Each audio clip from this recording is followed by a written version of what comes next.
दिवसेंदिवस रस्ते अपघातात मृत्यू होणाऱ्यांची संख्या वाढत आहे. अशीच एक धक्कादायक घटना कोल्हापूर जिल्ह्यातील हातकणंगले तालुक्यात घडली आहे.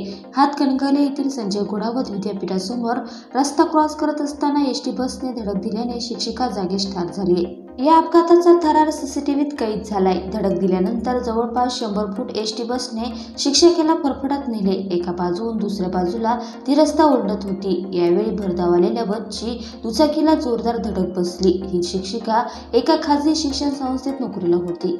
कोल्हापूर रोडवर एसएजी कॉलेज चौकात एसटीच्या धडकेस ट्रेनिंग कामगार जागीच ठार झाला, तर आणखी एक कामगार गंभीर जखमी झाला आहे. विनायक नीलकंठ मट्टीकली, वय 40, राहणार हनुमंतनगर, इचलकरंजी असे मृताचे नाव आहे. कृष्णांत धोनीबा राजपूत, वय 55, राहणार जवाहरनगर या गंभीर जखमीवर कोल्हापुरातील CPR रुग्णालयात उपचार सुरू आहेत. दोघेही भरधाव वेगाने चौकाला वळसा घालून जात होते.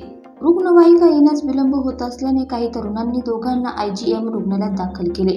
कृष्णांत यांच्यावर प्राथमिक उपचार करून त्यांना कोल्हापुरातील CPR रुग्णालयात हलवण्यात आले. अपघातानंतर मुख्य मार्गावरील वाहतूक ठप्प झाली होती. पुढे 1 तास अन्य मार्गाने ती वळवण्यात आली.